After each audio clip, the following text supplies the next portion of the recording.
یحییٰ بن ابی کثیر نے خبر دی کہ عمرو بن یحییٰ بن عمارہ نے انہیں خبر دی اپنے والد یحییٰ بن عمارہ بن ابو الحسن سے، اور انہوں نے ابو سعید خدری رضی اللہ عنہ سے انہوں نے بیان کیا کہ رسول کریم صلی اللہ علیہ وسلم نے فرمایا 5 اوقیہ سے کم چاندی میں زکوٰۃ نہیں ہے، اور 5 اونٹوں سے کم میں زکوٰۃ نہیں ہے، اور 5 وسق سے کم غلے میں زکوٰۃ نہیں ہے۔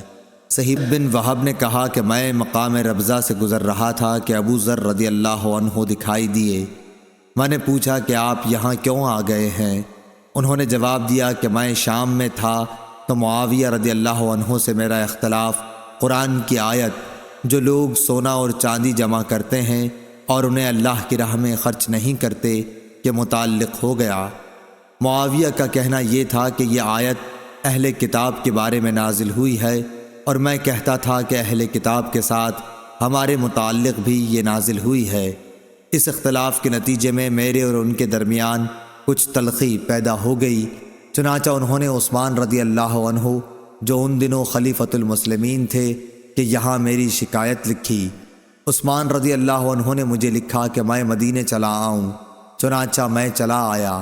وہاں جب پہنچا تو لوگوں کا میرے یہاں اس طرح ہجوم ہونے لگا جیسے انہوں نے مجھے پہلے دیکھا ہی نہ ہو۔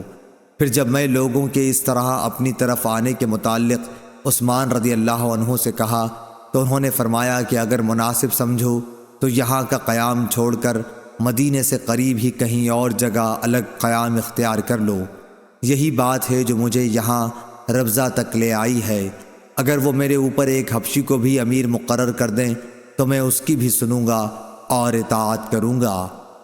سعید جریری نے ابو العلا یزید سے بیان کیا، ان سے احنف بن قیس نے انہوں نے کہا کہ میں بیٹھا تھا۔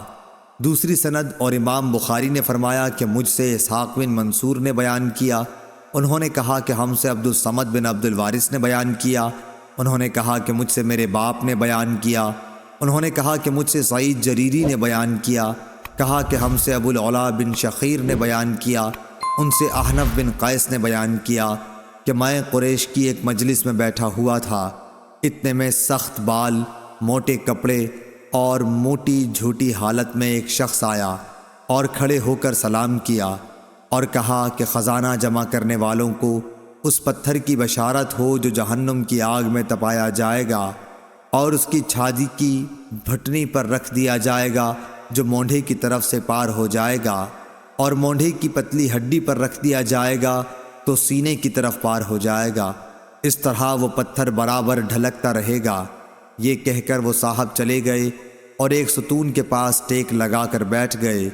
میں بھی ان کے ساتھ چلا اور ان کے قریب بیٹھ گیا۔ اب تک مجھے یہ معلوم نہ تھا کہ یہ کون صاحب ہے۔ میں نے ان سے کہا میرا خیال ہے کہ آپ کی بات قوم نے پسند نہیں کی۔ انہوں نے کہا یہ سب تو بے وقوف ہیں۔ صحیح سے میرے خلیل نے کہا تھا۔ میں نے پوچھا کہ آپ کے خلیل کون ہیں؟ جواب دیا کہ رسول اللہ صلی اللہ علیہ وسلم۔ اے ابو ذر، کیا احد پہاڑ دیکھتا ہے؟ ابو ذر رضی اللہ عنہ کا بیان تھا کہ اس وقت میں نے سورج کی طرف نظر اٹھا کر دیکھا کہ کتنا دن ابھی باقی ہے، کیونکہ مجھے آپ کی بات سے یہ خیال گزرا کہ آپ اپنے کسی کام کے لیے مجھے بھیجیں گے۔ میں نے جواب دیا کہ جی ہاں، احد پہاڑ میں نے دیکھا ہے۔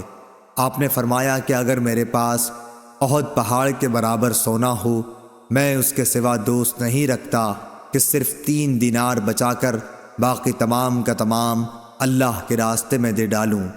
ابو ذر رضی اللہ عنہ نے پھر فرمایا کہ ان لوگوں کو کچھ معلوم نہیں، یہ دنیا جمع کرنے کی فکر کرتے ہیں۔ ہرگز نہیں، خدا کی قسم نہ میں ان کی دنیا ان سے مانگتا ہوں اور نہ دین کا کوئی مسئلہ ان سے پوچھتا ہوں تاکہ میں اللہ تعالیٰ سے جا ملوں۔ صحیح قیس بن ابی حازم نے بیان کیا اور ان سے ابن مسعود رضی اللہ عنہ نے بیان کیا کہ حسد، رشک کرنا صرف 2 ہی آدمیوں کے ساتھ جائز ہو سکتا ہے۔